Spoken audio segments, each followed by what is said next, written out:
Hey everyone, and welcome back to part 2 of the Opus 18 Resurgence of Power set review. I'm lucky to still be joined by Mr. Eureka himself, Jared. Jared, how are you, sir? Hey, I'm good. Thanks for having me on. Oh, absolutely. Big thanks to Alex Scott of Mysidia Gaming for these lovely thumbnails you're going to see on him. He outdid himself this time. They look better than ever. And yeah, let's jump into Earth if you are ready. Yep, let's go. Excellent. So we're going to start with one of my favorite monsters from Final Fantasy, a very iconic monster, Ahriman or Ahriman, however you say it. It's probably Ahriman because the I comes later. Great amount of art here. The eyeball looks huge. It's nice to have one of these. Is this his first card, or is Ahriman had a? No, but they've all been in Wind. Okay, so and they like break monsters or whatever, so like nobody ever plays them. Yeah. So this one is of our new set of monsters. And other than a multi-element, it's just an indiscriminate break on any forward you want when it enters. That's always a good thing. He does probably have the hardest activation condition, potentially, because you have to have a 9K on your field. Not that Earth is lacking for 9Ks or the game is lacking for 9Ks, but it does mean if they clear your board, he can't actually do anything. Or like if you even play Sasano, he can't follow up with an additional attack, so that might make him kind of weird. So overall, he probably has a bit too many conditions compared to like some of these other monsters. At the same time, I still really like him. Just having an indiscriminate break is especially good for things like Iridia, a Palom, a Porum, a Vaughn, even something where it's like, this thing has to die. Like, I can't wait around for it. So what do you think? Yeah, I think for the break, I'm not really sure why it says other than a multi-element. I think they could have just like left that part out and it would have been totally fine. It doesn't seem like something that they needed to include on the card. But now that they have, it does make it just a little bit weaker in that regard. And I think you're definitely right that this is like the most difficult condition to fulfill on any of the monsters. Because I think they're like hesitant to make a deck or like make these kinds of monsters that like you can just make them, you can animate them whenever you want in Earth specifically because it's the element with all the board clears, right? So they don't want to like. They don't want to see like Monster Mash like way back in like Opus 5 where you would just like Veilfor or like Shantoto your opponent every turn and then swinging with a bunch of monsters and your opponent doesn't get to really play the game. I don't think that they like that strategy very much. Yeah. So they make it a little bit more difficult for you to animate this one. So if you want a board clear opponent, you also have to play a 9K and then you can do your thing with the Ahriman. So I think that's kind of why they made it a little bit worse than the other monsters is because Earth has like it is the monster element, you know, it has Mira, it has Larkishas and those kinds of monster aiding things along with water. But yeah, it's just it is just worse than the other ones. I think it's still nice to have an indiscriminate break in Earth. You know, we had Cactar, but you have to deal with 7 point damage. Yeah. It's kind of nice to have a variety of those kinds of effects, but yeah. Speaking of that, I just kind of want your thoughts on this really quick. They seem very hesitant to give anything an outright clean break. Everything has a condition. Cactar, you take a point of damage. Robel, you need the crystal. The Gilgamesh we're going to see later, where you got to have like... they must really value that ability because I can't think of any card that just literally says, enter the field, break something for a 4 cost. Like, they clearly want to stay away from that. There's always a condition, there's always some kind of drawback or, you know, something to go with it, or it's really expensive. Like you kind of have to pick your poison there, so yeah. Yeah, they definitely value it. Next we have the Delusionary Knight. We kind of mentioned him with the Terra Mannequin. Is there anything else you wanted to add or? No, yeah, I just want to say again real quick, I'm just higher on this card than most people are. I think most people see it as just like a pack fodder that you wouldn't even put in your mannequin deck. I think it's pretty good. I think you just put 2 of them in there, but yeah. Fair enough. So next we have our Earth Legend for the set. This is Galuf. I loved this art when I first saw it. Still love the art. And the card to me is very interesting. I read Alex Hancock's review and he was not high on it at all because he kind of had this mindset of, hey, if it doesn't have an enter the field effect, I don't care about it. So at the same time, what I first thought of is I really liked it and he is very matchup dependent. Against fire, they're going to have a real tough time getting rid of this guy since he kind of has a mini Stern effect and he can just keep dumping his break zone to pump and pump and pump and pump and pump. And then he also threatens, hey, I'm just going to blast something away every time I attack on damage 3. I'm 11,000 power, so good luck with that. Against non-fire, again, if it's lightning, they've got a lot of straight breaks. If it's water, they've got power reduction, or what's it called, like Famfrit effects, or even ice can just dull freeze it and be like, okay, well, you can just sit there frozen and have as much power as you want. So again, he's kind of one of those cards, man, if there was ever a sideboard, he'd be perfect to hold on there. Oh, I'm going against fire? Yeah. Perfect. Here comes Galuf. That might keep him from just seeing generic play, but if you're expecting to go against fire, I don't know. I really like him. Yeah, I lean towards liking him more as well. I know, again, like you said, Alex was not very high on him in his review. I think we can pose some interesting questions in FFTCG by looking at a card like Galuf and saying whether it's good or not. Like, how much power does a card need to have for it to not have an enter the field ability? You know, it's like, would you just play this card if it just said 4 CP 11k and like didn't have the damage theory? Like, would that be a good card? I don't know. There's like a lot of interesting questions that you can ask yourself in that regard. I lean towards liking it more because I think that basically no Earth deck is like dependent on this card as their only form of removal. They're going to have, you know, their Titans, they're going to have their Shadow Lords, they're going to have their Cactars, maybe they'll have Arimon, they have Chantoto, Matoya, and everything. And it's nice to have this kind of persistent threat that Earth has really been lacking for a long time now. It really hasn't had it since, like, you know, Sophie. That's like the only, and that card's limited for a reason. So, you know, I think Earth was kind of lacking in these persistent threats. You know, Krill is a really outdated card. The old 2CP Legend Krill is kind of an outdated card at this point. It just costs too much. So I think having a card like this is healthy for Earth, and I think it opens up some more possibilities towards specifically mono Earth, I think, or like Earth splashing some others, like small element or multi-elements and stuff like that. It could definitely be like a very real deck with this card, especially because, you know, there's so many. It has Mist Dragon, you know, like that's just a good generic card. And if you can play all of the tech summons that you want and have like this nice, decent core of cards like Galuf and like AoE effects, you know, like the Shadow Lord, like the Chantoto and the Titan, and you just have this solid core, you can kind of fit a deck so that it works in any kind of meta.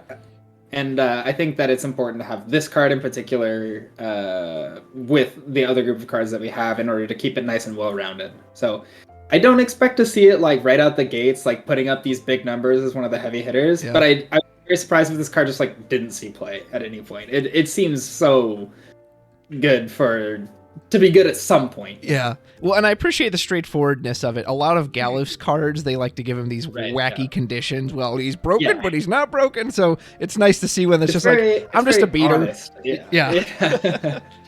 All right. Well, we got to get his granddaughter in the picture as well. And this is Kryle. Kryle with another gorgeous full art. EX burst to boot. So there's nothing wrong with this card, but I have to admit it doesn't get me excited, mainly because it just feels very... And I don't even mean this as an insult, but it feels very plain in the sense that we have a lot of 4 CP Earth backups that say when they enter, pull something back from the break zone, you know, and this is just the same thing. It's nice. It's modal. I think it's going to feel great on a burst that, yep, I'll pull that summon back, or I'll pull whatever 5 forward. So it's one of those cards that, like, there's absolutely nothing wrong with it, but it's not exciting because we have so many cards like this. So tell me about Kryle. Yeah. I think this card has one very specific... I think you're right. Most of the time, it's just like a very generic card, but it has one specific niche, and somebody pointed this out in the global Discord, and I didn't really get to thinking about it until they did. But Sildra can search this card. And then this card can add back Sildra from the break zone, right? Because it gets a summon. So it does have a very specific niche, and I think the Rydia deck. Mm-hmm. So if you play Rydia, you get it to 4 counters, you cast the Sildra, add Krill, play the Krill, add the Sildra back, and the next turn on your opponent's turn, you get to cast the Sildra again. So in that very specific, limited sense, I think it is a useful card to have in the pool. I think it will see play as just a one-of, because, you know, you get to search it. Yeah. As a one-of in that specific deck, I think it probably will see play, and it'll probably be pretty good there. You know, that deck doesn't really have a lot in the way of Earth backups that it wants to play in the first place. It's mostly just Kolka and Princess Sarah becomes Earth, so... I do think it'll be useful there, but outside of that, I don't think it's a slam dunk in anything. So yeah, the double soldier sounds great. One other thing I did think of too, there aren't many backup job warrior of lights, so technically this can get a cost reduction off of Ferris, so you can play her for 2 if you're playing some big wall earthy mix. But so and there are like most of the walls besides the Lunith, Refia, Ingus, and Arc are category 5. So yeah. All right, so we need more Earth type cards. We've got Kate Sith here from Cat 11. Again, so same thing, 4 cost. It enters, you pull something back from your break zone. The benefit of this one is you do get some color fixing. Granted, it's only on damage 3. I'm not high on this card at all. It's got screenshot art, and again, it doesn't do anything wrong, but Earth has so many cards. People are still playing Tyro on turn 2, and that color fixes. Shantoto color fixes. I guess... I mean, you can search it by Star Sybil, but how many people even run that these days? So do you see, does this card fill any niche that another Earth card doesn't? No, I don't think so. I was kind of excited the first time that I read this card, and then I got to thinking about like how restricting damage 3 is compared to like, for example, like damage 2 or damage 1. Like it's pretty easy to deal yourself 1 or 2 points of damage. I think Monks made that pretty clear. You know, like you can turn on your Yang damage 1 really, really quickly, but damage 3 is a lot harder to turn on, I think. And in that respect, this card is just going to be incredibly lackluster if you slot it in versus half of the matchups in the game. You know, like it's never going to be active against Wind. You're never going to have the damage 3 against Wind, and that's like probably when you need this kind of color fixing the most, is when you're playing it against, you know, these greedy control matchups. And yeah, I just I don't think that this one is quite good enough. All right, well, what about this next one? And that would be Kolka. So again, it's one of those offensive backups where you want to use it to get something. However, this one's a lot cheaper than some of the other ones we've seen, which I think have mostly been like 5 costs. It's just a 2 cost. It's a king that can always be relevant. It's also named Kolka, though, which is a pretty relevant searcher still, especially in decks like Avalanche, even Rydia. Like you said, that's the card people use to search out Rydia. So on name alone, I'm going to struggle to see where this one comes in, but do you see something I don't? Yeah, I think that, so for Rydia and Avalanche specifically, like you said, well, there's just no way they're not playing the other Kolka. Like, Rydia doesn't have that luxury, Avalanche doesn't have that luxury. You have to search Bear, you have to search Rydia. Those are just like the rules for those decks. However, there are a lot of, like, for example, Earth Wind decks with Norshalan, or Earth Water decks that don't really rely on, or I would say historically there would have been a lot of these kinds of decks that don't rely on having a lot of Earth forwards in the deck as it stands. And so even they kind of want to play Kolka as an Earth target for their backup searcher, but they don't actually have a lot of 4s that they want to search with the Kolka. And in that respect, I think this is a straight upgrade in a lot of ways.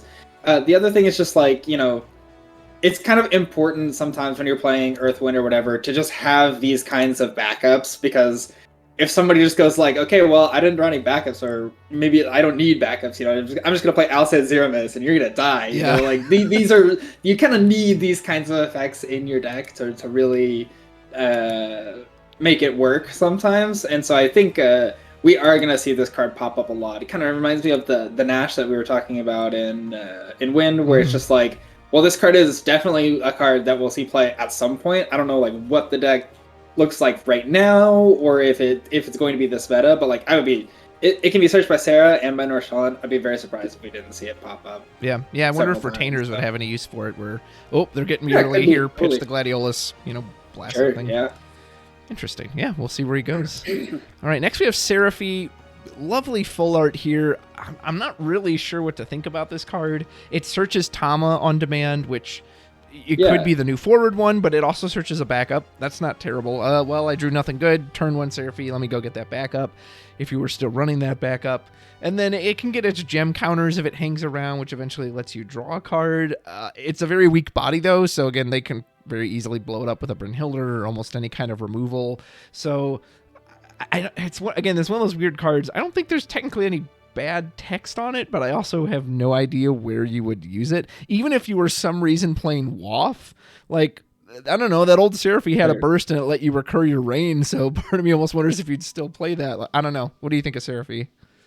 Yeah, maybe we should talk about the Seraphie and the Tama together, actually. Sure. So, yeah, the Tama it can't attack or block. It's kind of just like a thing that you put on the field, and then you sack it off to negate effects that are targeting forwards you control. Mm-hmm. So I think they want us to use them together, presumably. And I think you're right, where it's like there's no bad text on either of these cards, but I'm not sure if they're just like good enough to see generic use. I'm not sure if I'm just going to put Seraphie and Tama in my Earth deck, no matter what that Earth deck is. Yeah. I do think where these cards get some extra leverage is, well, Seraphie is definitely good. Just if you were ever going to build a WAF deck ever again, I'm pretty sure that you would just put this in, because a lot of the WAF forwards, like Lan and like the Bahamutian Soldier and Frit and stuff like that, they're all 2s. Yeah. So besides Rain, they're all 2s. So I think you're just gonna jam those, and then being able to search for your WAF backup is like really, really important for that deck. Mm-hmm. So I do think that this card is just like a 3-of slam dunk in a WAF deck if you're ever going to build one again. That being said, there's a lot of Opuses ago. I'm not really sure if it kind of keeps up with the times. Haste is never bad text, so there's always a shot, but I wouldn't really expect this to be the card that revives WAF per se. Absolutely. I wonder why Tama can't attack or block. Like, it's just a 3K. Like, I don't know what would be broken about that. I don't think they want us to play Seraphie, play Tama, play Rain, and then swing in with the whole team. I don't think they don't, because Rain exists. All of the new WAF cards kind of have to pay for its sins. So there's that. The other thing that I do think about this is, if there was going to be a mono Earth, like maybe you can just play like 1 Seraphie and 2 Tama, and then in the matchups in which it's particularly useful, like you put a Galoof out there, your opponent doesn't play anything, they're just gonna try to kill the Galoof at the end of your turn, or like before they come back around and play their own board.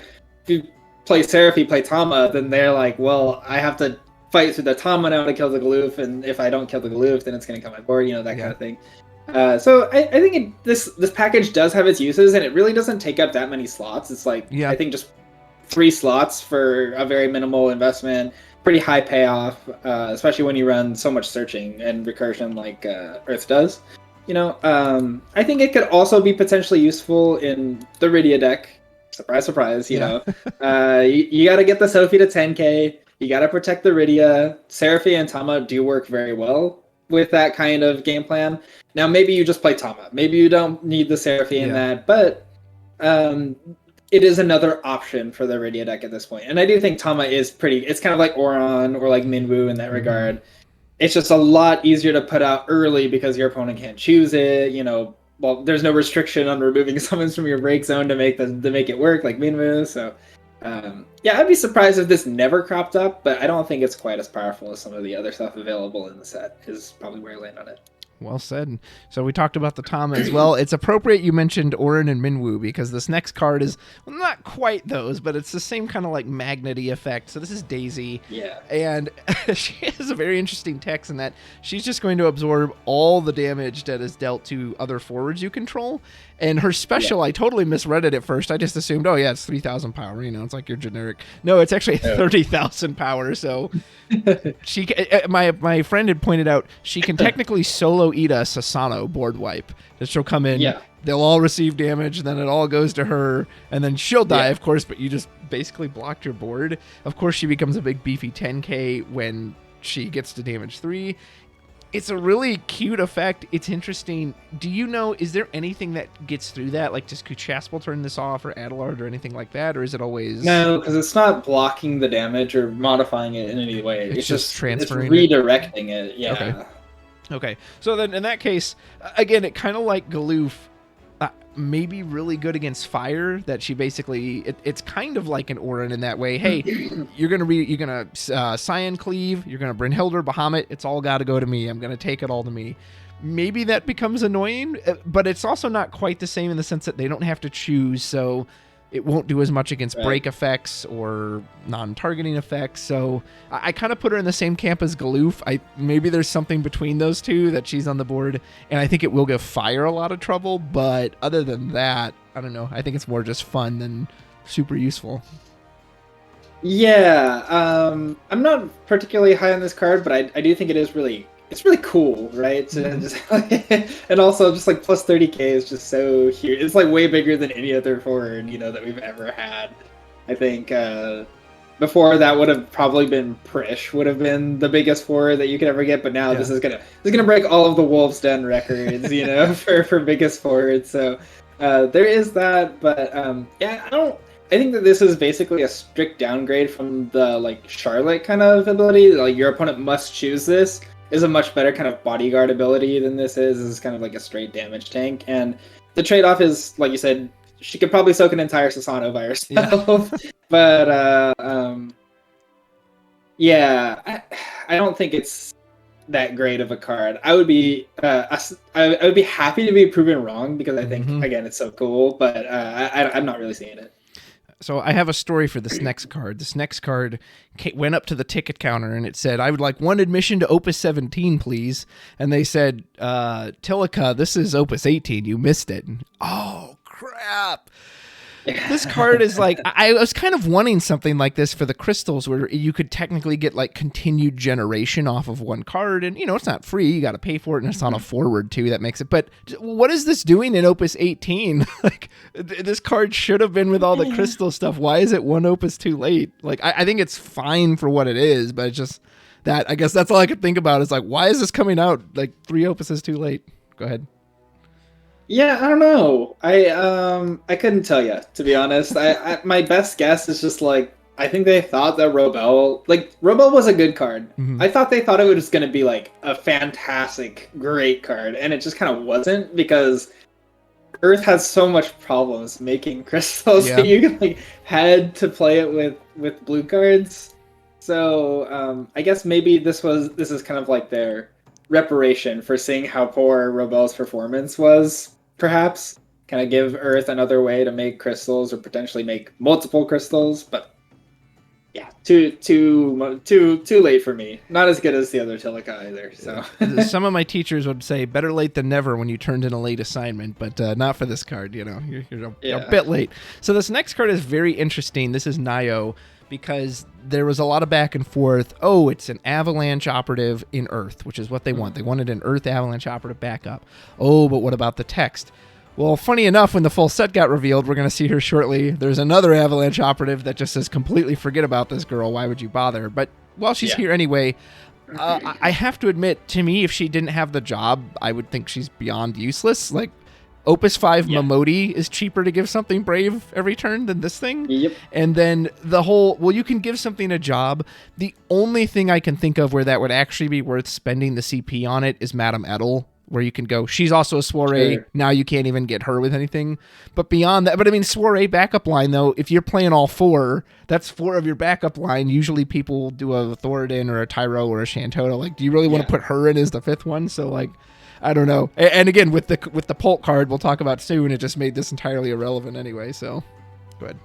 Yeah, I also thought like, oh, there's an Earth Avalanche backup, but it kind of sucks like really bad, so maybe we're going to be okay. We'll just forget about that, we'll get to that later. But yeah, the effect on this is kind of beyond redemption, I think. I think they were kind of excited to just create a backup that says, choose a forward, give it a job. Like just choose whatever job. Cool card to have in the pool. Somebody's really happy about this. Like somebody had like this deck or this deck idea that just didn't work because one card didn't have a job or whatever. And so it's gonna make like these kind of like combo things possible. But yeah, it's not saying like competitive play. It's more like an against the odds kind of card, that you see in like meme deck challenges and stuff like that. It's not really a. All right, moving on to Hashmal. We have to bring back the question you asked, which is how much power is enough power? Because I remember in Opus 10 we had a Titan that said 1 to the board, and then we had the Exodus in Opus 11. Okay, 3k for something, maybe to the board. Stern, 4k to the board. The Titan last at 5 to the board. Hashmal says 7 to the board. Opus 20, we're going to have just like 20,000 to the board. It's just... how much power is enough power? There's always that discussion of, well, does power ever matter in this game? And sometimes it does. There are occasions when it does matter. However... for the most part, if I've got something that breaks you outright, or if you try to buff it and then on the stack I kill it with 8,000 anyway, like, I don't know. I love this art, but there's just so many of these Earth summons that power to everything. The only thing I can think of outright that I was like, well, that'd be kind of gross with it is Ursula. Bump Ursula to an insane 11,000. Now I can literally kill everything on your board. I don't know how relevant Monks even is anymore, but I don't know. Those are my thoughts on Hashmel. What do you think? Yeah, I'm a little higher on this card, I think. It's, I don't think that removing 10 Earth cards from your break zone is...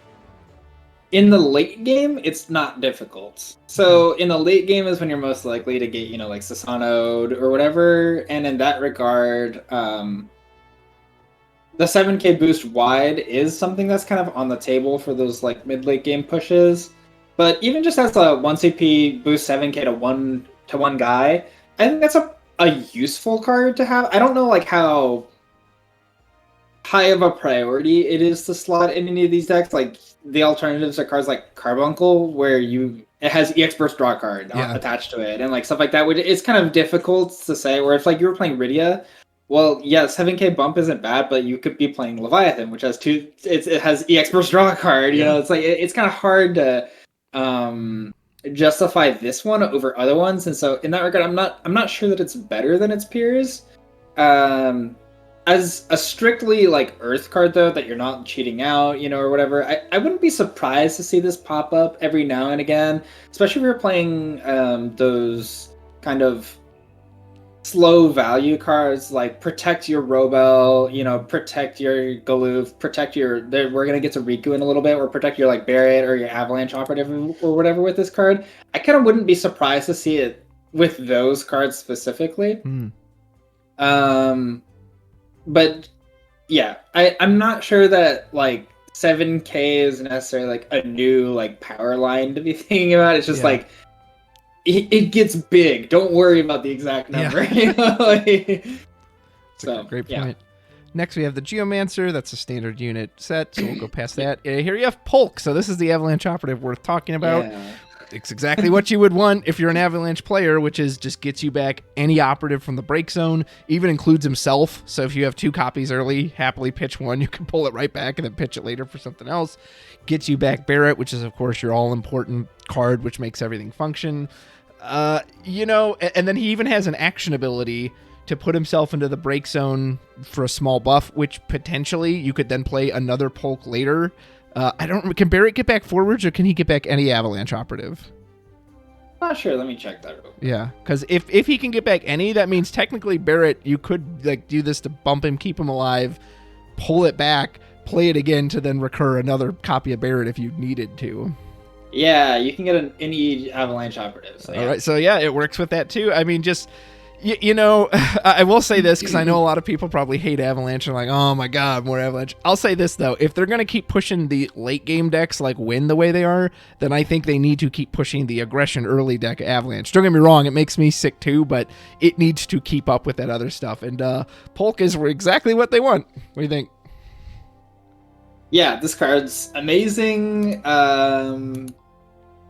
It is kind of sickening to me that they continue just pushing out all of the 7 remake stuff. Like I thought, like how many Avalanche Operatives could there really be? I don't know who this person is.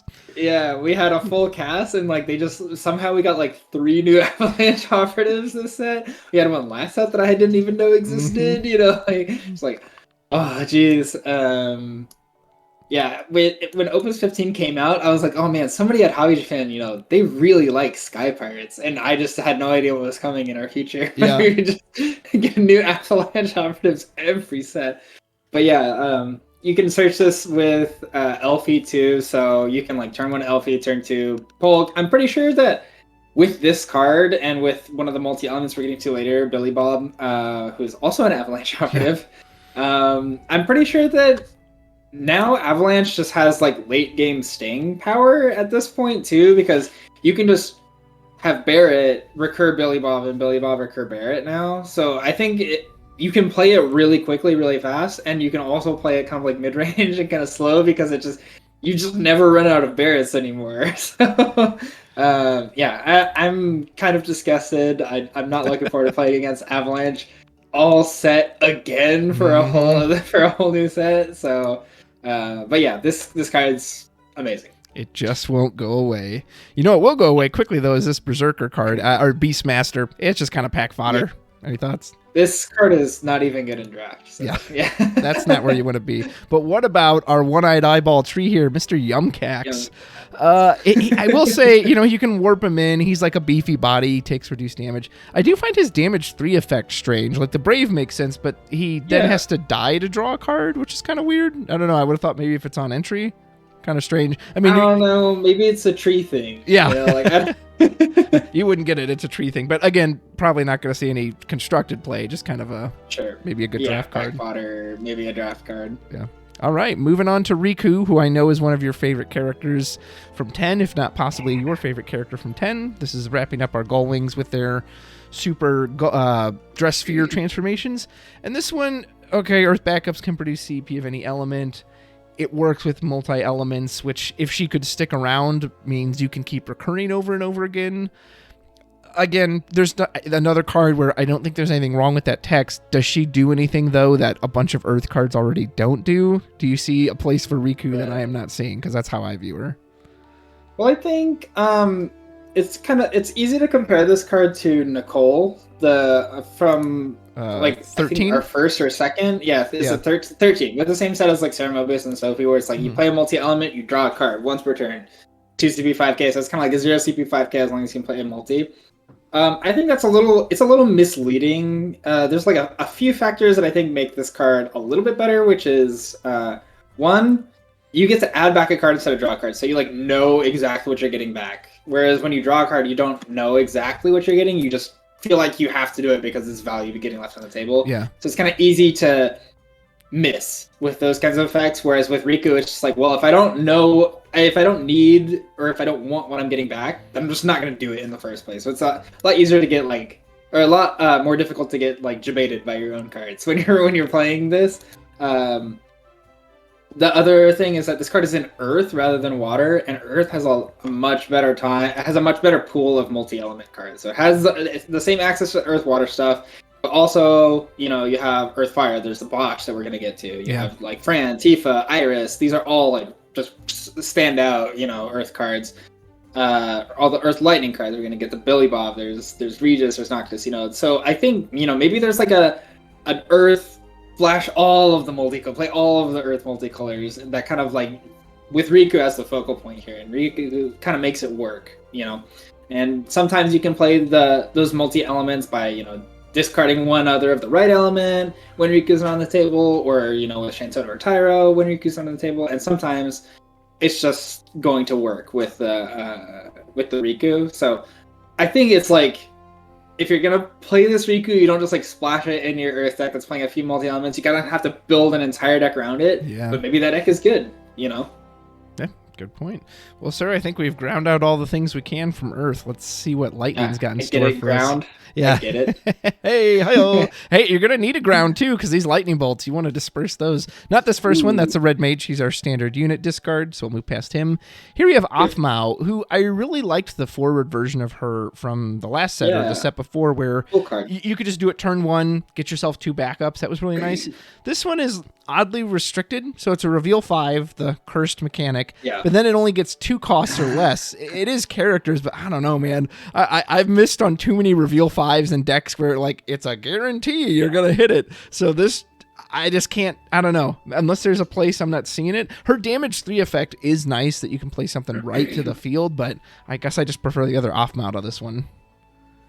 Yeah, I think, you know, maybe there's some reason that you would want to play this as a specific kind of backup searcher. You know, if you're playing like there's that deck last Opus, which was just like a lot of the Final Fantasy 13 Lightning cards, like, and with a bunch of monsters that was like 4 colors. It was like this really bizarre deck to come out of Japan that everybody like took one look at it and thought it was just like a pile of cards that somebody wanted to play or whatever. And then you play it and you're like, well, there's actually like something here. It's not like tier 1 or whatever, but those kinds of decks where like a lot of the backups you're running are specific to CP backups, like Moogles or like Unalesque or whatever, that can't be searched, that you really need access to. That might be where this kind of card stands out. You know, it's kind of like it's not a backup searcher, but it's kind of like a gets you closer to the backup that you want. Yeah. Faster kind of card. And I think there could be a situation where in a very, very specific decks where this card is the exact card that you're looking for in like your starting hand as a 3 of. Outside of that, I think it's just kind of like a 1 of generic nice backup for some mono lightning decks. I don't think you would probably go out of your way to play this and anything else, and obviously it's not going to work in like Earth, where like all of your characters are above cost 4, basically, but again, yeah, like just mono lightning, stuff like that, I could see it, you know, like 1, 2 of it, and that's about it, I think. Fair enough. All right. You thought it was the month of December. Merry Christmas. Nope, it's actually August. This is our king. He's Job King. That's great. Big 10k beater who can hit you twice. They really like to make that lightning sting.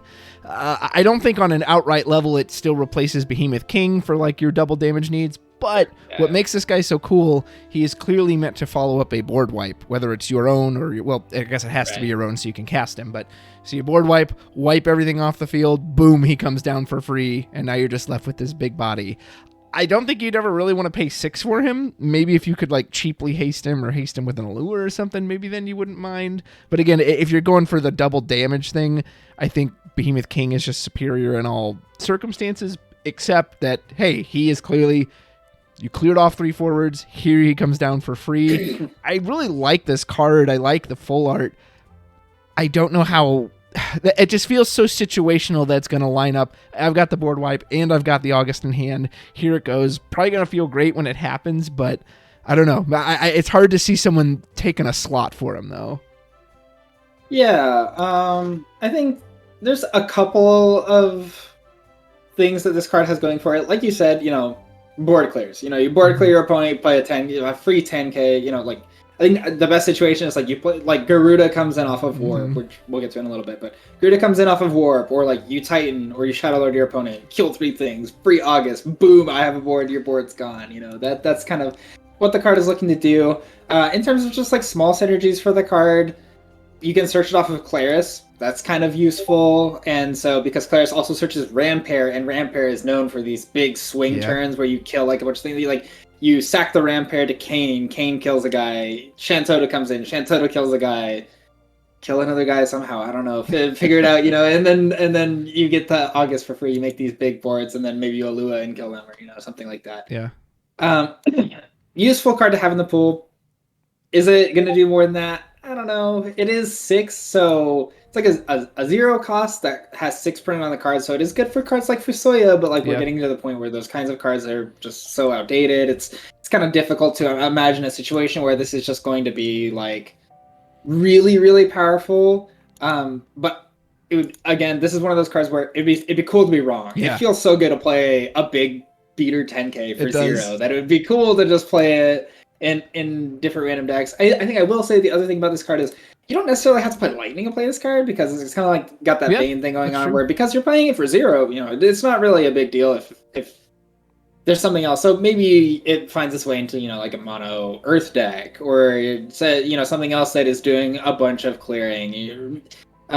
Because it's left the field, you could also do it in loop or in Veil, like a Veilfor deck or something like that too. Or if you bounce your own cards a bunch of times, you could also play this card for free. So there's potential for it to see play in a lot of different decks, but it is just kind of an average card in my opinion. Yeah, August, I'm rooting for you, so we'll see where you end up. Another 11. This is a Camelot. Maybe good in draft because it dulls on attack, but I don't see it in constructed. Yeah. It's got that classic, you know, the damage 3 plus 20k for now. Just this, the most incredible line of text ever. So this next card I got to make a fun scenario about. This is Garuda, and I really want to see a Yu-Gi-Oh type scenario. And my buddy Dalton was joking with me. He was like, "Draw your last pathetic card, Travis." I was like, "My deck has no pathetic cards, but it does contain the unstoppable Garuda. I've waited all 5 turns, all 5 pieces of the puzzle, and Garuda comes in and obliterates." It's unironically, It's probably Lightning's best board wipe because the only other thing they really had was the Fell Thanos, and he was situational. So I do like that it just breaks everything besides itself. You don't want to have to pay 10 if you can help it, because 10 is such an awkward number in this game too, because despite the fact that you have 5 backups and that would be half its cost, you still have to pitch the same number of cards because of the way the double even, 2CP works. Yeah. And the warp is just like, 5 turns is just so like, I can't even envision the scenario where you are the Yu-Gi-Oh villain. In 5 turns exactly, your doom will come and destroy you. Like, yeah. I can't see a situation where you would ever warp this and not screw yourself over in the end, but maybe just for that desperate, hey, I need a board clear in Lightning, boom, here's the break. I don't know. I love the art though. Full art looks great. Yeah, I've had this card played against me exactly once, and they paid 10 for it, and it was just like backbreaking for them. Like I was like, oh, you paid 10K to kill my board. Okay, It's like whatever, just make a new board for free, basically, because that's kind of where the game is at this point. Yeah, I don't know. 10 is a lot. Warp 5 is a lot of turns. I think where we might really see this is just like Earth Lightning. It's basically a mill deck at this point. You mill them out with X Death. You know, you sit there and you do nothing, and your opponent just slowly loses the game. Maybe you can warp 5 in that deck because you're just sitting there with removal every turn, doing nothing for turn and turn on end, and so warp 5 is just like, well, it's gonna come in eventually, so that's gonna be fine, maybe. Again, it's kind of got that Theodora energy where it's like, well, if my opponent knows that it's coming in off of warp, they're just not gonna play any floors, exactly. So it's not really gonna break anything at the opportune time, anyways. Maybe it's a playable card. It is probably Lightning's best board clear, so it'll probably see play on that alone. Do I really expect this to be, like the board clear for Lightning? Yeah. Probably not, Very unlikely. But what I am very curious about though is this is our legend. This is Gilgamesh, and he has a lot of text. I have to admit up front, I'm not huge on him, and a lot of it is actually just to deal with his power level. Like, one buddy was trying to, he's brave, he can attack twice, that's great. I was like, yeah, but he's a 7K. Like, if they have an 8K body, they just step that in front of him, and then he dies. He doesn't have first strike, doesn't have... And then his on entry, like I mentioned earlier, they don't want to give that generic enter, break something. It has some complication. Well, this has the complication of you want to pitch a bunch of elements, or you count the elements in your break zone.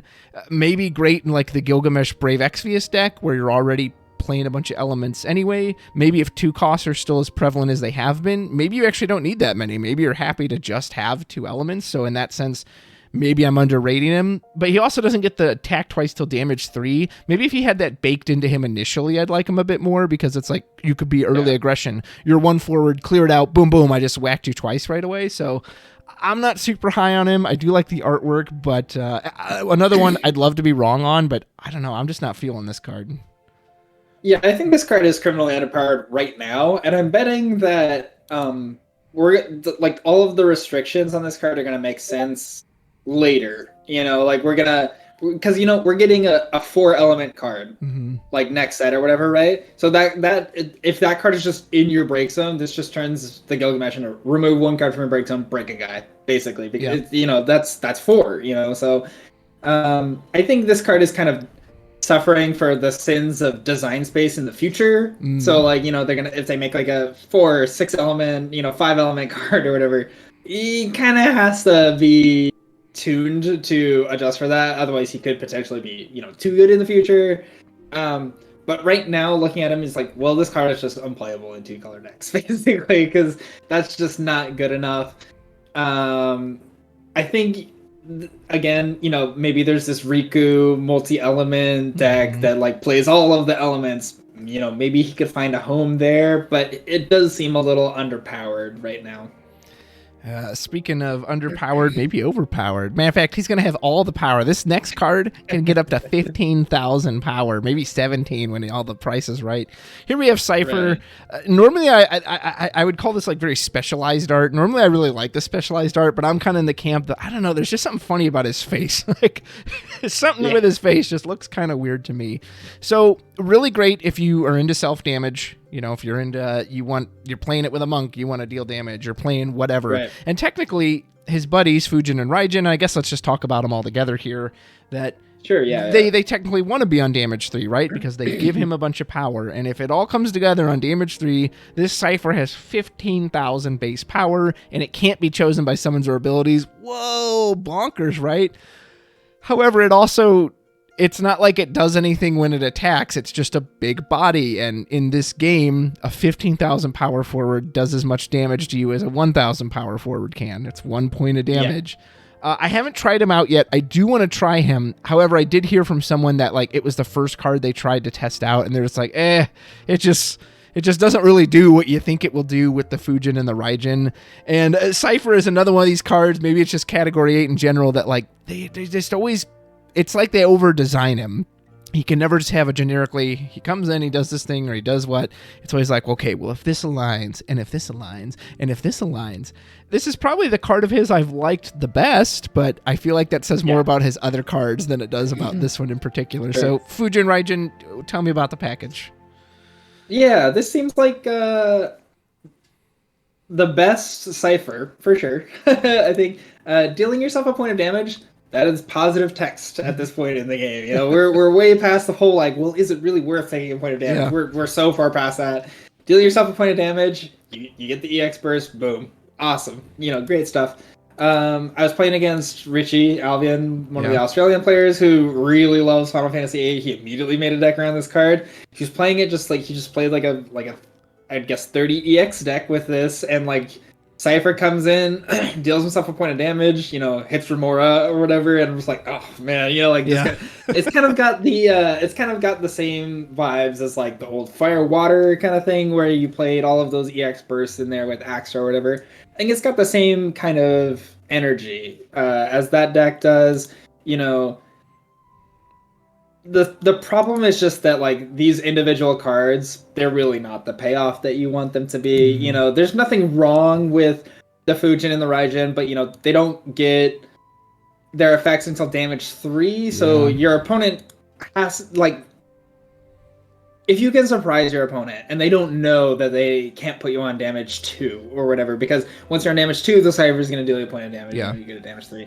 But before that, you know, the Fujin, the Raijin, and the Cypher, like, you can play the Cypher and deal yourself damage, but it's just not going to do anything because you can't protect it. And so they're just waiting to get cleared. So, you know, against wind, it's just never going to work because they're just not going to kill you until you're, like, really dead. You know, like, it's just so far beyond hope that there's no way you're ever going to be able to come back. So it's never going to work in that regard. So it's kind of got this odd standing where it's like, it's not good enough to be aggro, and it's probably not good enough to beat mid-range because it doesn't work until you're on damage 3. Yeah. So I'm not super into the package.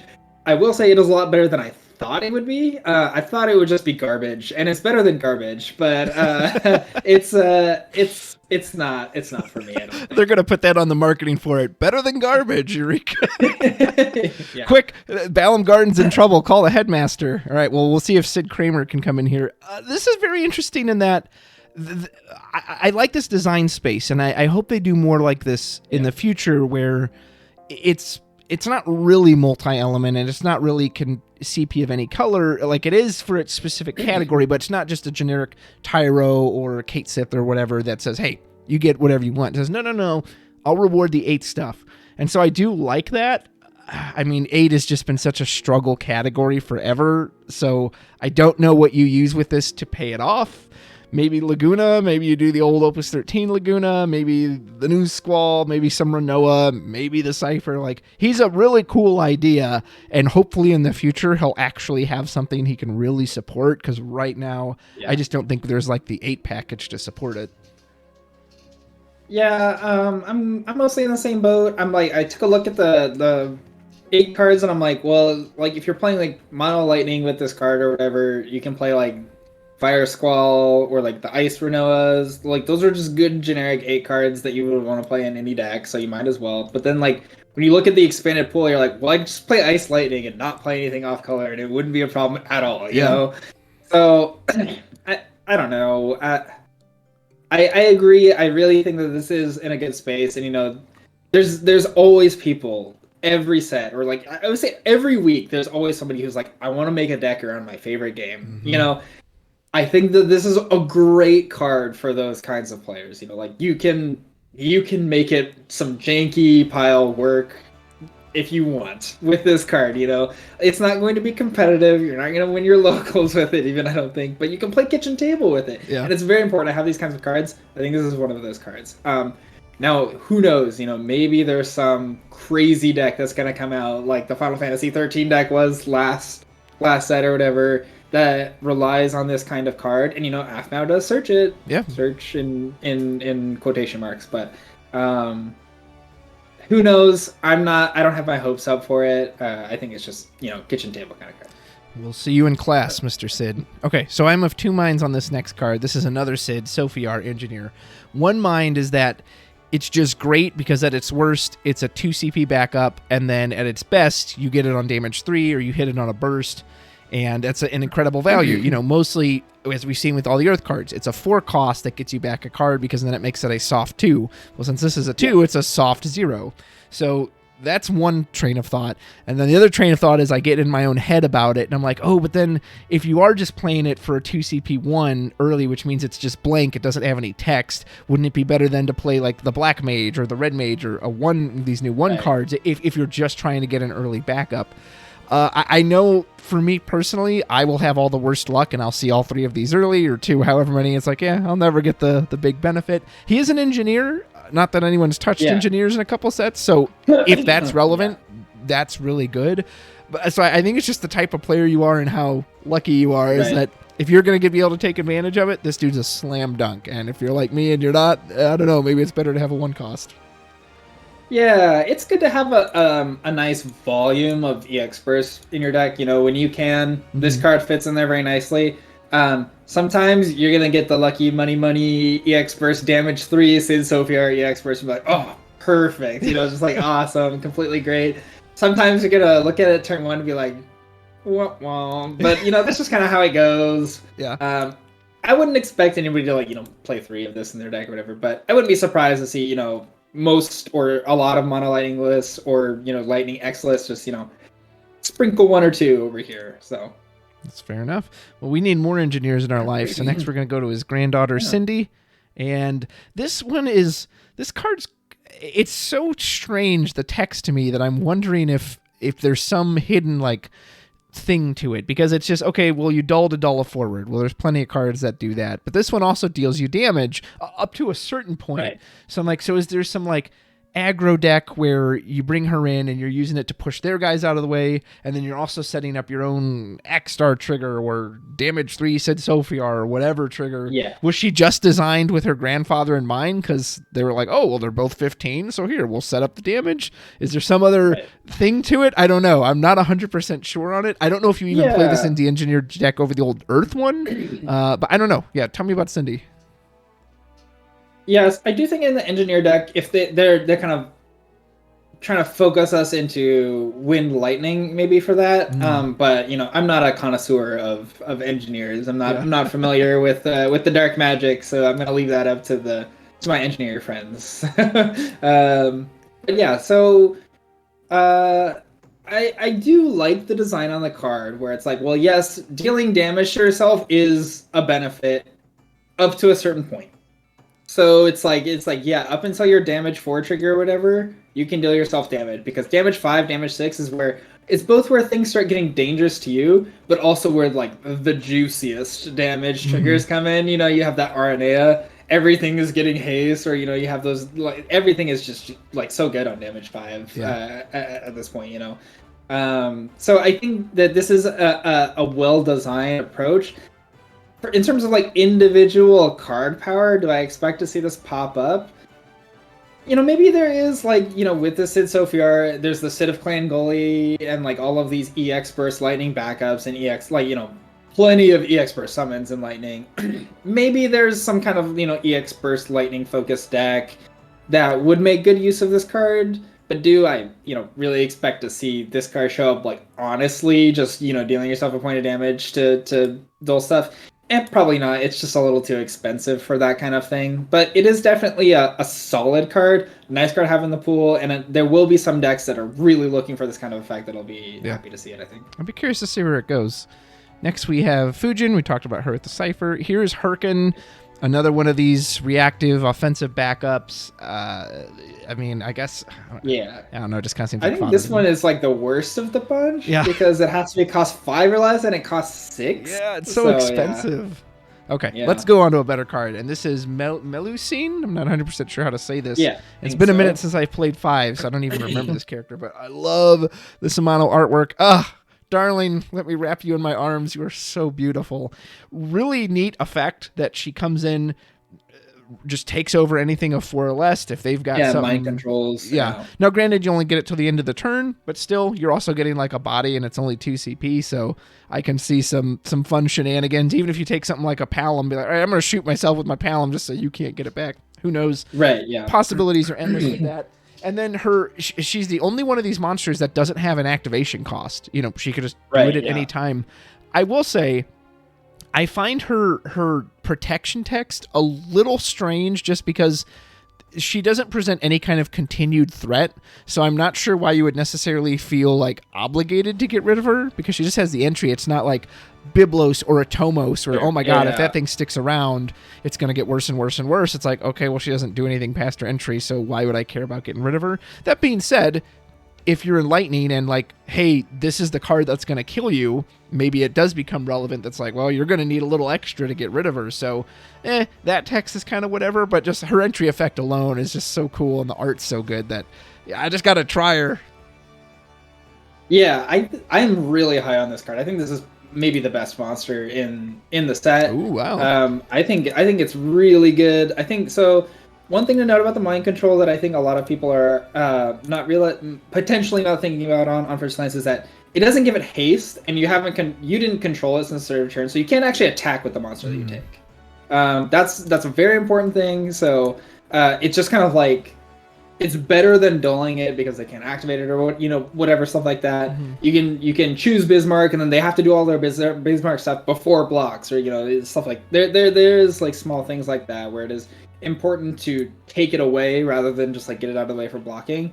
Other like very, very small synergies, like, well, you could sack it off to Kefka, or you could sack it off if you played that Dark Chaos. It says you have to sack a character that belongs to your opponent. You could totally sack it off to that, which would be super cool. I don't know how like competitive that card is in general, but it could be potentially something on your radar if you were playing this. That being said, I think you're mostly just content to just take it, hold it. If you can do something with it or grief your opponent with it somehow, let's take a Palom, take a radio or whatever, that's cool too. If not, just get it out of the way. But I actually really think just having a 2-cost monster that can animate itself for free, no strings attached, has a little bit of protection, there's just a lot of value in that. I think it's a slam dunk card for lightning decks that are just trying to kill your opponent. This card it's got its own little bubble. Yeah. And I like that the bubble effect is just another small quality of life thing. The bubble effect is your opponent has to discard a card, which is better than pay 2 CP, if that makes sense. So a lot of people are comparing it to Cecil, and I'm like, no, it's better than Cecil. They have to discard. They don't just have to pay 2. So there's that too. I think it's the only one that doesn't generate continuous advantage over time because you're supposed to be killing them with it. I think that is explicitly why they made it at this lower cost than a lot of the other monsters in the set. It's got a lower power, but that's just because you're supposed to be, they're trying to put the burden on you to kill your opponent. That's kind of what we're supposed to do with this card, I think. And I think it's really, really strong. I expect to see a lot of this card going forward. Maybe there will be a lot of heavy EX decks that kind of like punish this kind of card and this kind of effect, just like there was with like, Alua, stuff like that. I don't imagine you're going to have like a great time playing this kind of strategy in a decks like, Soiree, Mono Water, these kinds of like very, very defensive decks. However, this card is straight gas. I really expect to see a lot of it going forward. Jared, you heard it here first. Jared loves it. Sir, you sound like a despot. But maybe more of like an imitation despot. Hey, that's the next card. This is probably the best mannequin, and correct me if I'm wrong, I think this is the only recursion that any of the mannequins have. I don't think anything else pulls them out of the break zone. So yeah, I think so. And then he can get yeah. Yeah, well, like Yes, just the mannequins yes. themselves, but Yeah. so he gets cheaper. Yeah, again, if mannequins are gonna be a thing, I feel like this dude's a slam dunk because he lets you reuse the cloud or the ice one, the cloud of darkness imitation. So seems really good. This is the 3-of-1 for sure. There's no way we're not adding all of those. It's got the same element as the Illusory Warlock too, so it's in your main element. It's just great. Yep. And then we have Raijin. We talked about him with Cypher. Here's Ramu. This is Lightning's 10 removal. Man, I don't know. Like, it doesn't hit active, so that is good. And I don't know. I'm just not super high on it. Like, 2 for 7. 2 for 7 just doesn't... I mean, like, okay, well, it's better than Brynhildr, right? But it doesn't draw, and it's not a burst. It doesn't hit active, so maybe Lightning does care about that. But I feel like I'd rather pay one more for the Ramu, the modal one to do Lightning, and then the removal, like bumping it to 15. Well, okay, you're gonna kill anything, but I think Alex said this in his review. He's like, or maybe he told me this. He's like, I would have rather it just like hit 2 things. Like if you remove 10, then you get to 7K a bunch of different stuff, or 2 things. I don't know. Like maybe I'm underselling it, and very possible, but I just don't like this card. I find it very lackluster. I quite like this card actually myself. Oh, please sell me on it. I just think 7K is a nice number for 2. Just in general, like Brynhildr, it kills the twins, but it only kills the twins if you hit them after 1 turn, or if they're not both on the field, or if you do it immediately. This will just always kill a twin, and I think that's a very important thing. And Lightning does have XVIII, so killing twins isn't necessarily like the most important thing for that deck, but I do think that this one is just generically a little bit better than a lot of the other options. And you're going to be able to kill a lot of the 3 CPs that are still in the format, a lot of smaller stuff, just like no questions asked, just get rid of it. It's not flashy. It's definitely not, whatever. I just think that it's got the right numbers to see play, and I'd be really surprised if it doesn't. Oh, awesome. Well, I hope you were right then, because I would love to see it succeed. Speaking of succeed... Yeah, just... Go ahead. I guess one other thing is, it just says 2 CP kill Rosa. That's like... It really can't be that... It really can't be that bad when you think about it in that light, I think. That's true. Okay, yeah, when you've sold me on it just on that alone, because Rosa's very pesky, so getting rid of her... And she can't protect against it, so that sounds fantastic. Yeah. It's always been the joke for a while. Dragoons, they just need one more Dragoon. Well, here's one more Dragoon, and he's so expensive. So if you actually want to get his value, you have to pay 2 for him, and then pay 5. And you get an indiscriminate break. We've mentioned that a couple times. Well, you get a break, but it's going to cost you 7 CP. Like, oh my goodness. And then he's just a 5K on top of that. I don't know. Like, it's nice to see them support Dragoons, but that deck is so dependent on Alice to actually function. And even still, it's still relying on old Opus 3 Freya. I guess I would like to see them give it a new dimension, like they did with Samurais. Heian actually gives it a bit of a different dimension. You can kind of play Samurais differently because of Heian. And with Dragoons, it feels like they just go, another Dragoon, it gets something, and it gets something. And this one just feels worse than the Opus 12 special one, which, you got to reveal 4 in hand, but if things are going the way you want to, that's what it does anyway. Like, it's just so pricey, and I guess I want to see them take Dragoons at a different angle at this point. Yeah, it's more of the same, but it's worse than all of its peers. So I don't imagine that this one is getting the pass in Dragoons. We're starting to get to the point where there are just so many garbage Dragoons that, like, you actually get to choose among the best ones. And I don't think this one's going to rise to the top. Maybe, like, one of them will sneak through in a list. You never know. But I don't think it makes a huge difference anyways. Most of them are going to the break zone. They're just garbage. Yeah. But, this one is just, pack fodder, suffering from the success of his peers, I guess. Yeah, that's like been a theme that we've come to. That's a theme, yeah. Well, sir, we've finished with lightning, so let's cool off with some water. And as a matter of fact, we're gonna have one of the coolest water cards up here first. This is Ash. She is no longer a princess. She is your queen.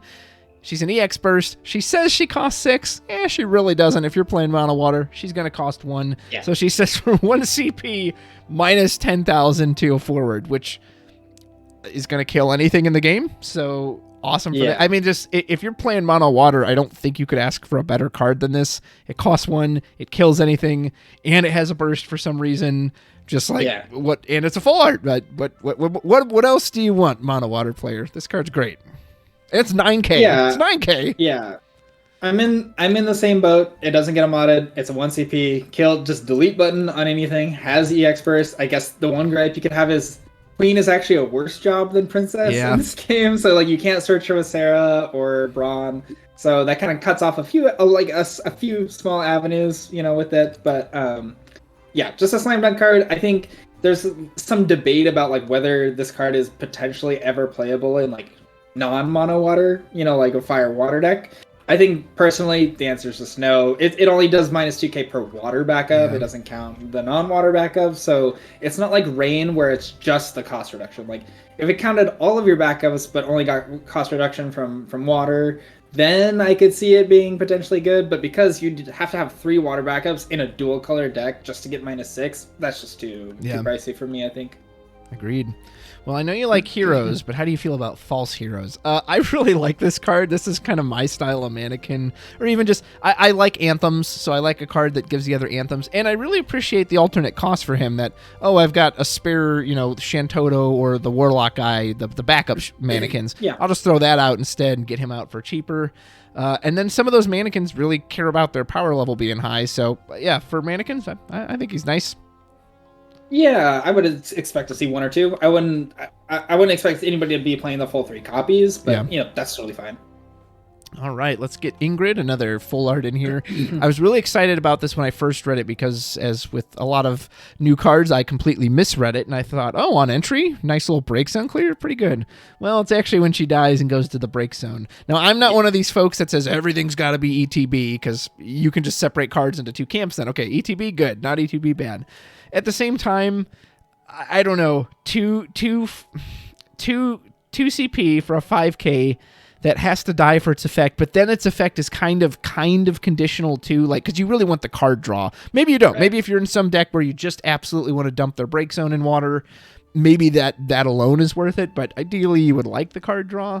And granted, that'll probably happen. I don't know, like, she's not bad. Is she going to take a slot, though? Like, I feel like I'd rather play Porum. Yep, I'm mostly agreeing here. I think the niche case is maybe like L3 with X-Death. Maybe this is like a useful card where you don't have Miss Dragon. That's really about it, though. I don't think in Standard... It feels like the design of this card is kind of to help your mono water deck not get, like, looped over and over again with cards getting recurred from the break zone so that you get outvalued. But like the way that you get outvalued in mono water is when drawing like a million cards. Like you're not dying to things getting recurred all the time. So I feel like this is kind of like a misplaced tech card. It just doesn't fit the way games are actually being played out. I would have thought that it was really good if it was ETB. This would have been a great one for me, but it's not. So it's not a 0 CP 5K. Instead of it's a 2 CP 5K that sometimes gets 2 CP back way long down the line. So I'm not really into it. But perhaps you will be into Echidna, which is our water version of the monster. This one is just, the entry is just bonkers. Like, it just completely pays for itself.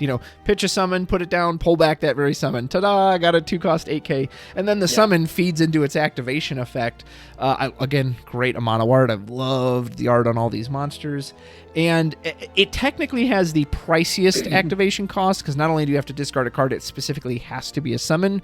Granted, if you're running this in water summons, probably not going to be a huge issue for you. However, I absolutely love that she is, when she attacks or blocks, you just get to draw a card. So go to attack phase, discard the summon animator, attack, get that card back. Oh, you're attacking me? I'll discard the summon, block, I just get that card back. Like, there's a secret part of me that's like, this thing's not busted, is it? Like, I hope this is a little weaker than it potentially could, but maybe it is, because that's a lot of card draw, and it's an 8K body too. That's nothing to sneeze at. So she seems really good. Yeah, so I think, first of all, this card is probably, it might be the best of the monsters. It might be the second best monster, in my opinion. It just kind of depends on how good the lightning one is for me. It's a automatic slot in Rydia, I think, because you add it with Sildra, you play it, you get the Sildra back, you get the Sildra again, or you could discard it. It's just like it's so good in that deck. Obviously, you're never going to run out of summons for your entire life in that one, so automatically slotted in that deck, I think. For other decks, I think you kind of have to think about building it a little bit more. I think it's going to be an interesting deck building problem. Is like, how many summons do I need to play Echidna like reliably? In this game.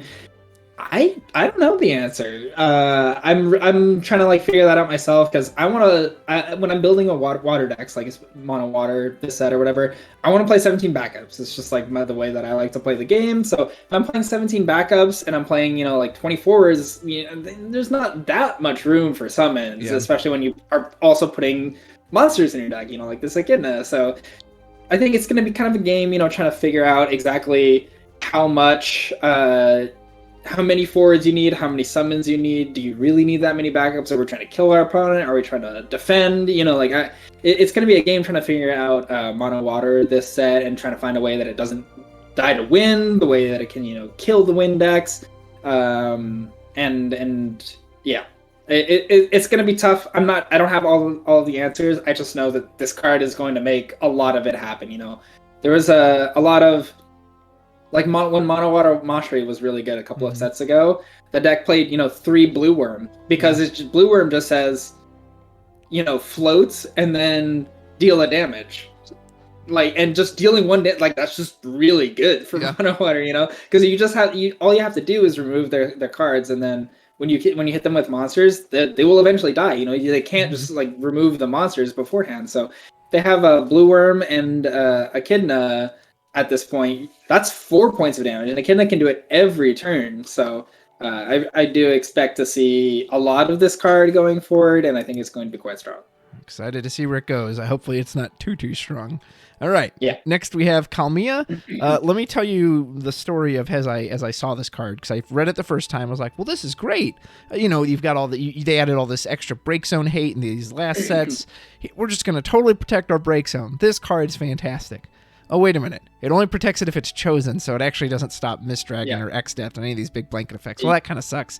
So, I guess it's good against Kadaj, but gosh, 3 CP for that. Oh, but you know what? Prevents power reduction. This is fantastic. Your Primal Leviathan? Yeah, I don't think so. Wait a minute. Primal Leviathan can just bounce this when he comes in, so then it just reduces anyway. Oh, I guess this card kind of sucks. And that was the journey I went on. How about you? It's...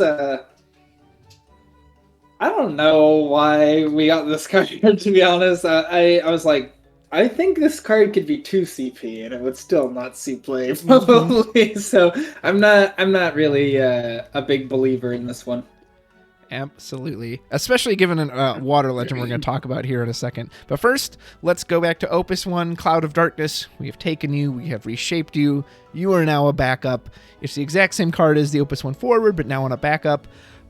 Some people have said that's an improvement. I don't know. There was a kind of part of me that liked just playing the Cloud of Darkness and knowing I was still left with a body. The problem always with that card was, it's not a clean board wipe. And again, when you give your opponent a choice, they're of course going to pick the best choice for them.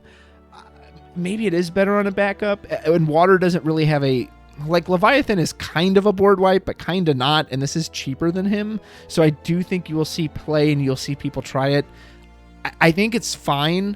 I won't be surprised, though, if people actually drop this kind of quickly, because to me, it's kind of in this weird middle space. How do you see it? Yeah, again, it's one of those, backup clears, but it doesn't really clear the board. It leaves something. It's not as good as Shantoto. It's not as good as Matoya. It doesn't have a modal effect. I think the reason we see this is because, one, it's a rare, not, a hero or a legend. And the other thing is that, water cards, they kind of have to suffer for Sildra's sins, or at least they're supposed to. But, Echidna didn't, but they're supposed to. So I do think that being a searchable board clear, Cloud of Darkness kind of suffered. I think if this existed in, a different element, lightning or something, it could have been 5. I don't think anybody would have complained about it. But yeah, I'm not super into the card. I would expect to see people experiment with it and drop it pretty quickly. I don't think it's very good. Yeah. Well, I don't know if you like Shark Week on the Discovery Channel, but we're bringing one in here. This is T'Chaka.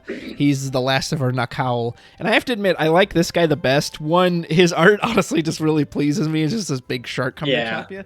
And two, I actually kind of like his idea of hey, I'm just going to do this blanket power reduction. You could combine this with something like a Venera or some other hit and just boom. And power reduction is always stronger than damage because on his own, he says, I kind of win combat because everything you have is now 2k weaker. Right.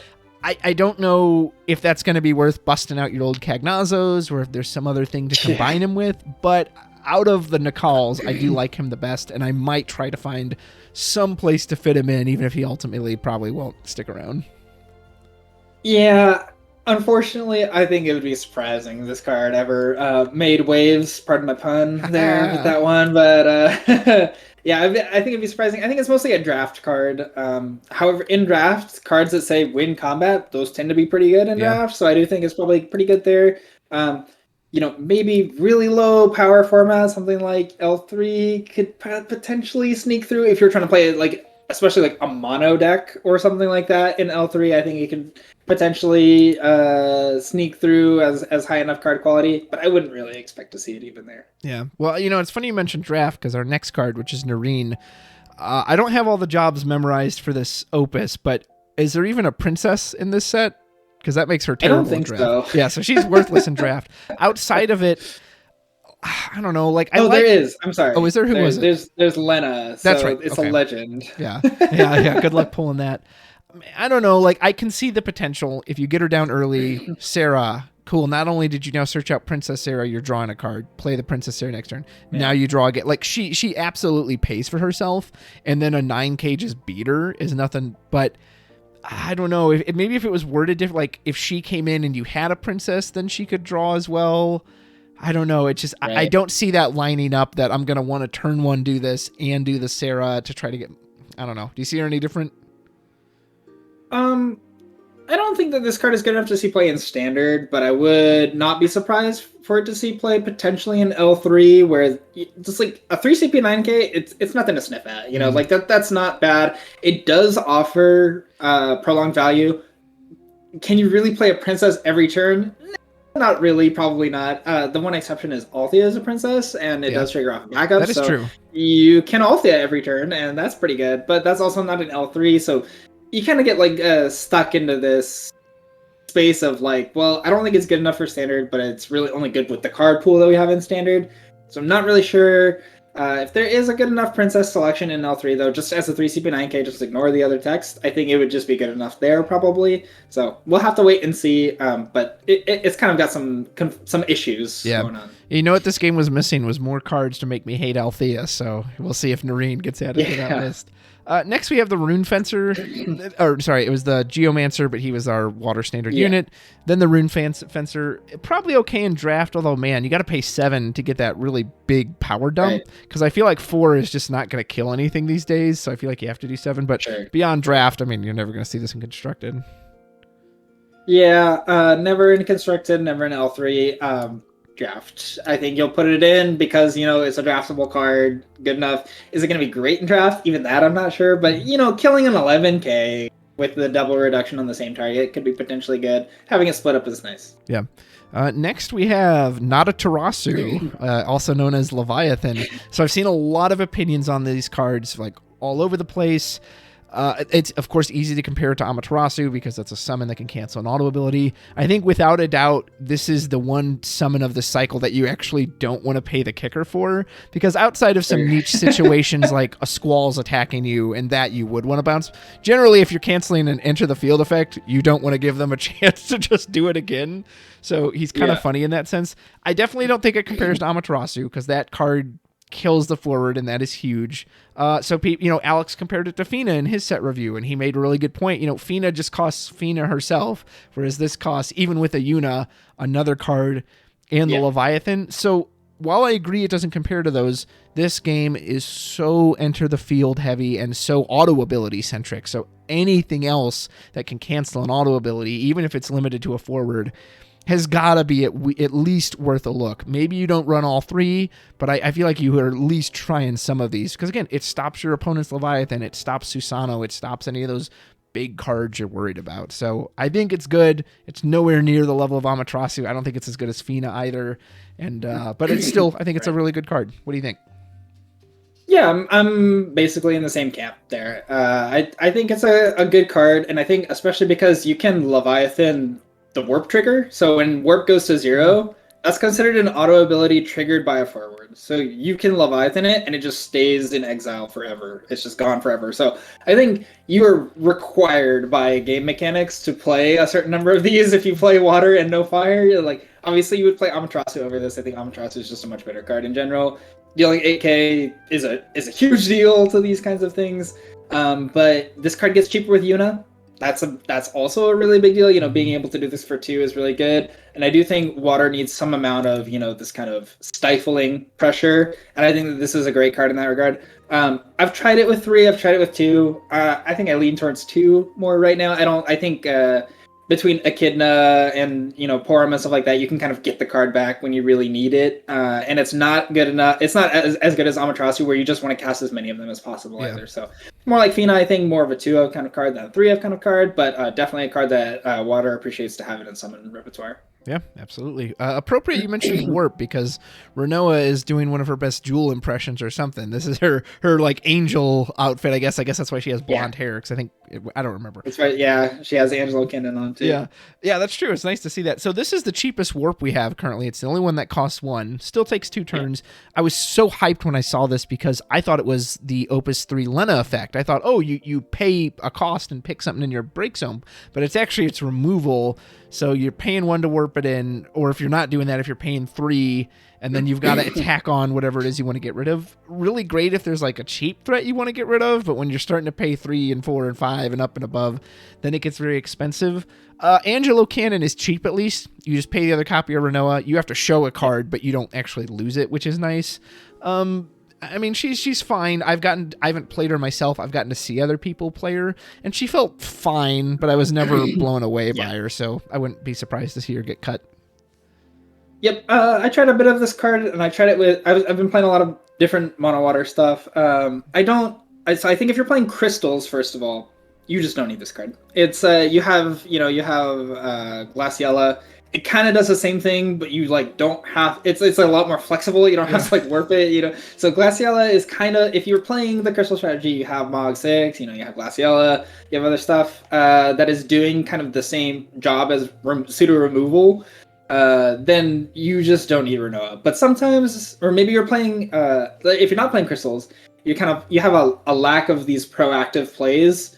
You can just spend your mana and warp the Renoa away and just kind of wait and see what your opponent does. Yeah. So I think in like a normal kind of non-crystal mono water, you probably want to play some amount of these. I think it's a lot better there, especially when you don't have, you know, the Glacial, the removal options. You're kind of relying on lightning and like your summons to do removal, then it's kind of welcome there, I think, for those kinds of decks. Very good at killing Rydia, I will say. That is probably the biggest thing about this card, is that it doesn't break it, you can't tighten to save it, you can't do anything. You just have to, it goes, because it puts it in the break zone, which is really, really big for against that deck, I think. Great for killing twins, so I would expect to see a lot of this card if non-crystal mono water takes off. The other thing is Angelo Cannon is actually just a really good S ability. So if you do play Rydia, I would expect people to be playing 2 to 3 of it, 3 if you can, just because the S ability is so much value. Yeah, absolutely. Let's do the time warp again, because we got Luna Freya. So you mentioned with Charlotta that you thought that card was a trap. I've gotten to see a lot of people use this card, and I think this card is a trap, because 4 turns is so long, and I'm just sitting there watching my life bleed away as those counters slowly tick down. Now, when she comes in from the warp, because you probably don't really want to pay 7 for, you could, but you probably don't. You get to draw 3 cards with your starting draw. That's 5 cards you draw in a turn. Undeniably insane and fantastic. However, at least in the games I observed, and maybe I'll change my opinion if I've seen more, it never changed the state of the game. The person who used this when they were winning continued to be winning. The person who used this when they were behind, it didn't change the fact that they like could come back all of a sudden. Again, 3 cards is there's no bad part of that. That is incredible. But man, 4 turns is so long. So I think this one is a trap, but I'm curious to know if you feel differently. I think it's a trap too. I will try to make a case for it real quick here, though, and that is, if you are playing this really slow control style mono water, Warping 4 is potentially another one of those things where like you don't have any proactive plays, your opponent is just not doing anything or setting up backups. This gives you something to do with your mana, you set it aside, kind of invest in drawing cards later. That being said, 4 is really a long time. Like we said, Garuda for 5 is a long time. 4 is also really a long time, and the body on this is very bad. It's like 5k, and that is a big downside.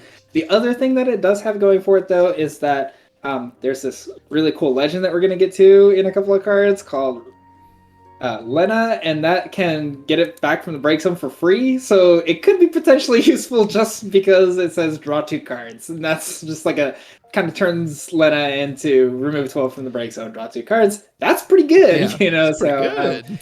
maybe you still need to do Leviathan over it too much of the time that it's not going to come up. So I kind of am against this card, but it does have some niche synergies that could warrant playing it at some point or another. Yeah, that's fair. Well, next we have Leo. He is a king, so he can be searched out by Sarah. He's a burst. I like all of that, but it is another one of these reactive offensive backups, which are just not my cup of tea. You're right. And this one in particular, like bounce is generally considered one of the weakest forms of removal because they'll just replay it. And like it's cool if you can put it on top of your deck, but then you're using standard units, so I can't picture what deck you would even be doing that in. Maybe if some big standard unit deck ever pops up, you can slap it. But even then, like, I don't know. It just seems like a lot of, you're trying to do a lot of actions to eventually get not very far. Yeah, it kind of strikes me more of as like a draft or a cube kind of card. Maybe we see this in the All-Star draft pool at some point because there's just like a lot of standard units that you're inevitably forced to play in these kinds of, in booster draft and stuff like that. So maybe it'll be okay there, but I don't think this is getting played and constructed. But what about our water legend? And that's Lady Lena, who we've mentioned before. Funny story. This card was like censored in some of the discords by like the automated Discord system. It was like, you're not allowed to post inappropriate cards. Like, what's inappropriate by this? It didn't like something about it. I don't know if it didn't like the dragon or her dress or what. Nonetheless, really cool card. It's so weird that we saw this before the Kalmia card because Lena is blanket protection for your break zone. She will prevent the Mist Dragon. So then it's weird to come out with one that's like, but what if that card was crappy? You're like, congrats. And then her action ability, you alluded to it earlier, remove 12 water cards from the game. They don't have to be characters, and that can be a huge difference because I tried to play the FF10 Bahamut the other day in Title, and characters is very different than cards. So it basically has to be in mono water because I can't see how you'll ever realistically resolve that if you're doing dual elements. But then in mono water, you pick a water forward, any cost, no restrictions, play it onto the field. I mean, so you can, if you drop this late, pay 3, boom, Leviathan for free, boom, Luna Freya for free, boom, whatever you want for free. Like, holy moly, man, this card seems crazy. And it's dual Princess and Warrior of Light, so it gets all the benefits of all those. They must love Lena because she always just seems to get like the card of the water set. So please gush about her for me. Yeah, I've just had nothing but good experiences with this card.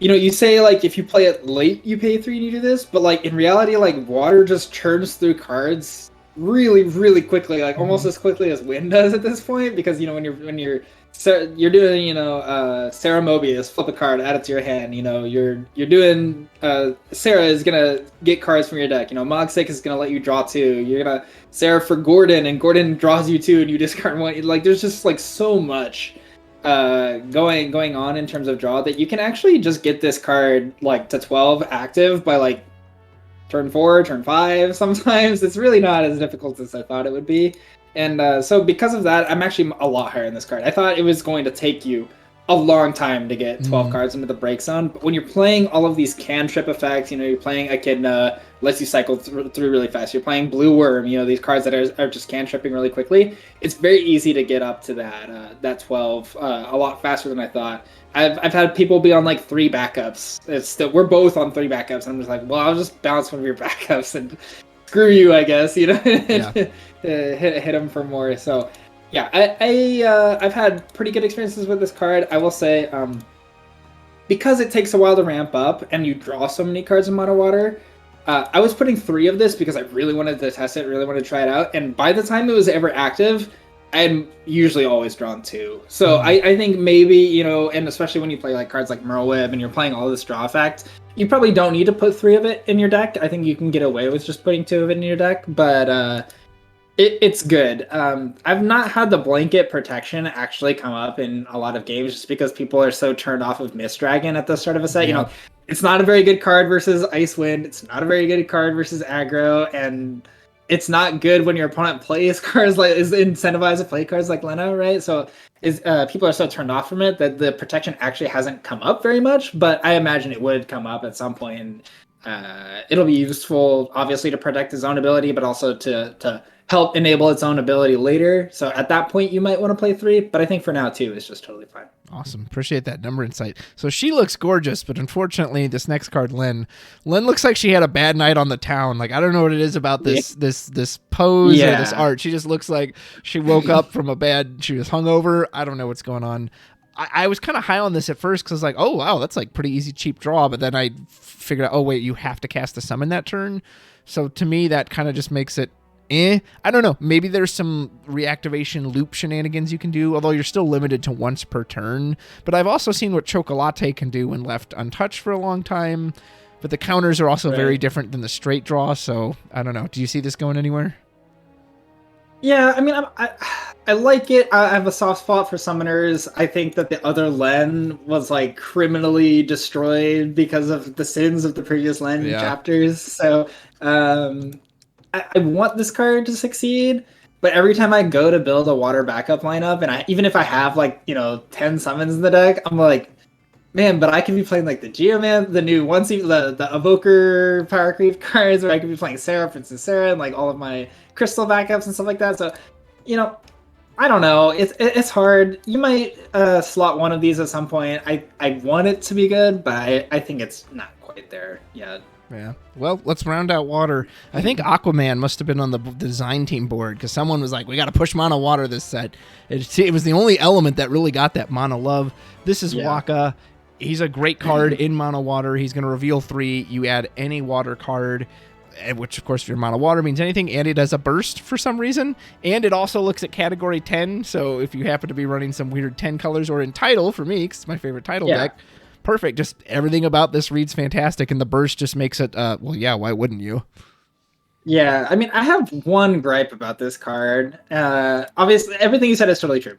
My one gripe about this card is that they would pushed it so that it only works in mono water, but then that means you can't play the Anthem Walk of yeah. And so, like, I've been, like, sitting here and I'm just like, I don't even know which is more important at this point, you know? Like, they're both really good. Obviously, this card adds backups to your hand. Like, it's just, like, so good. It helps you get to Yuna faster, you know? Those are really important things. And then I'm like, but, like, all of my water forwards could be 1k bigger. You know, like, it's I do love the it is very important. So, I don't know what the right answer is. It's going to take a lot of testing. You're going to have to figure out whether that 1k is really important to you or not. Because if it's not, then this card definitely needs to be in your mono water deck.